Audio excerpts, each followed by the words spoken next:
He drags them out with his net. He gathers them in his dragnet, so he rejoices and is glad. Okay, so this is verse 15. Tacks on more intensity. What he's doing, he's dramatically showing the cruelty and the brutality of the Babylonians. Okay? What the picture that he's painting here is how the Babylonians would actually, just like the Assyrians, would rip the people out of their homeland. Okay, so just remember what happened to Israel and what happened to Judah. When the Assyrians came into Israel, what did they do? The northern kingdom, right? Israel, we talked about the northern and southern kingdom. The Assyrians came in, they took people out of the land and took them to Assyria. Just like the Babylonians, when they came to Judah, they took people from Judah, they took them to Babylon. It was the Babylonian captivity, right? Okay, so they actually ripped people outside of their homeland. So the picture that Habakkuk uses to describe this, and it doesn't seem strange, but if you were to really look at the imagery, the Hebrew language is very picture. It's a picture-like language. So when you read Hebrew, you got to kind of look at the pictures. What kind of picture? Actually, a lot of scholars would disagree with what I just said to you.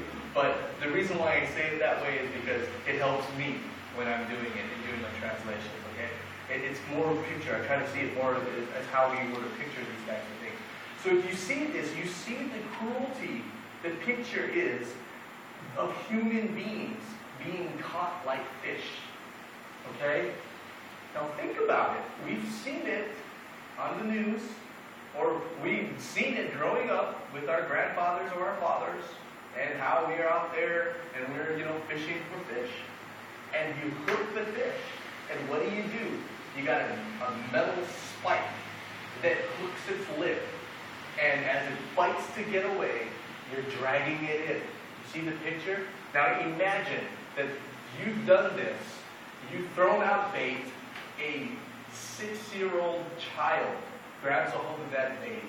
And somebody were to take that fishing line, hook the child's mouth, and drag the child in. Not a pretty picture, is it? I mean, your heart almost aches with that picture when you think about it. That's the imagery that Habakkuk is trying to paint with this. You're catching people. You're dragging people in like people drag in fish. Okay, fish, food.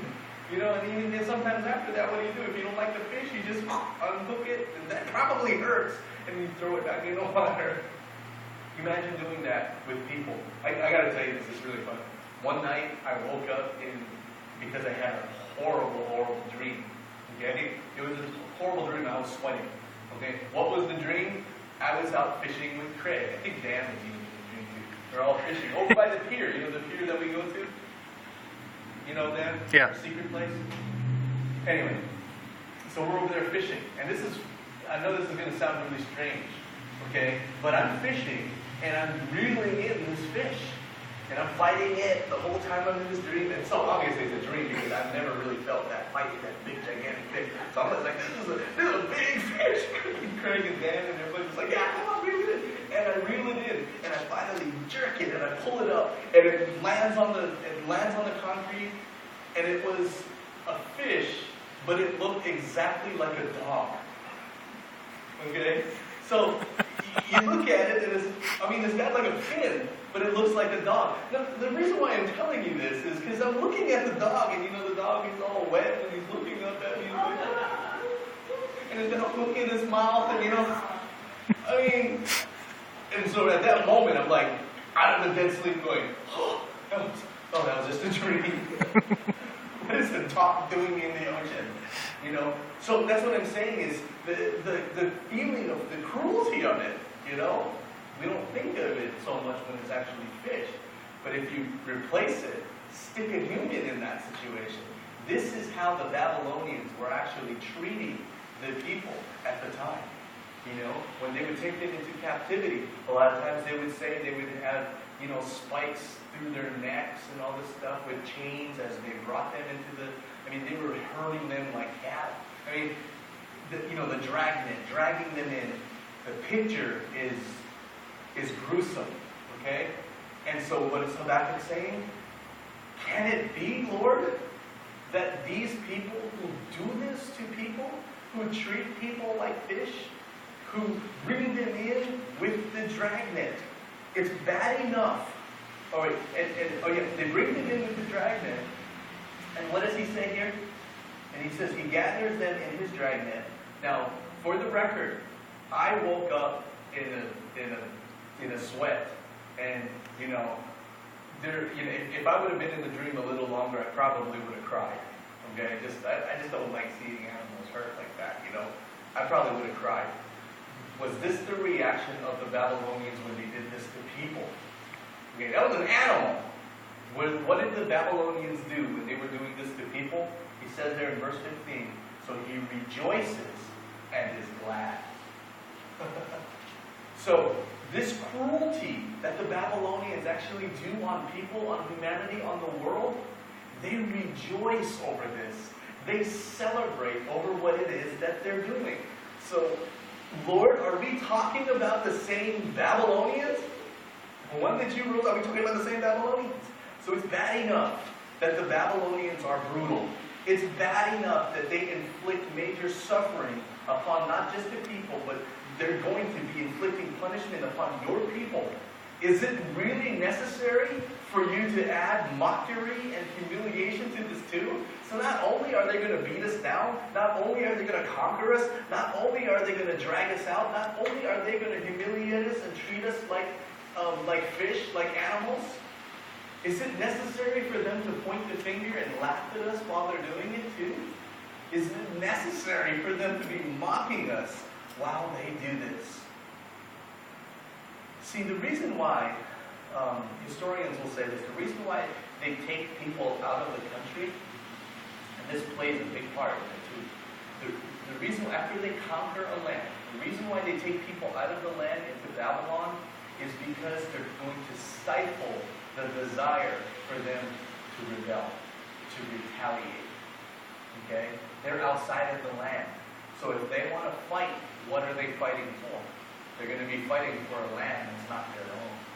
So not only are the Babylonians defeating them, beating them down, but they're taking any hope of rebelling, of uprising, or taking our land back. I mean, we're talking about utter defeat in captivity. Not only are you defeated, but you're degraded and you're displaced with no hope for the future. I mean, sometimes they say, you get so beaten down, and when they're taking you into captivity, you have no idea where you went. You have no idea where you are. You come to your senses, they take the blindfold off, whatever it is, and you're in a foreign land. What are you going to do? They're probably looking at you like, oh, you're going to escape? Fine, go. Because you're thinking, where am I?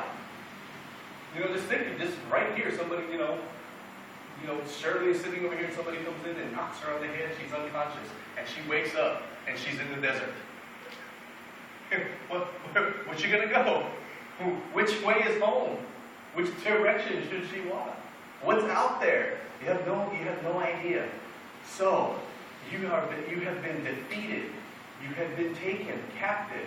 You're in a land with defeat on you, with no desire, and all rebellion and all desire to fight is gone from you, and you're lost, and you're confused, and you have no hope of anything. If anything for you is going to happen, it's going to come from somebody else. What a picture this is, folks, too, of sin. Of how far we've fallen in sin, how far we became captive to sin. There's just no hope. We were lost. We were dead in our transgression. And the only hope that we had was to be rescued. We needed to be rescued. So that's a beautiful picture of sin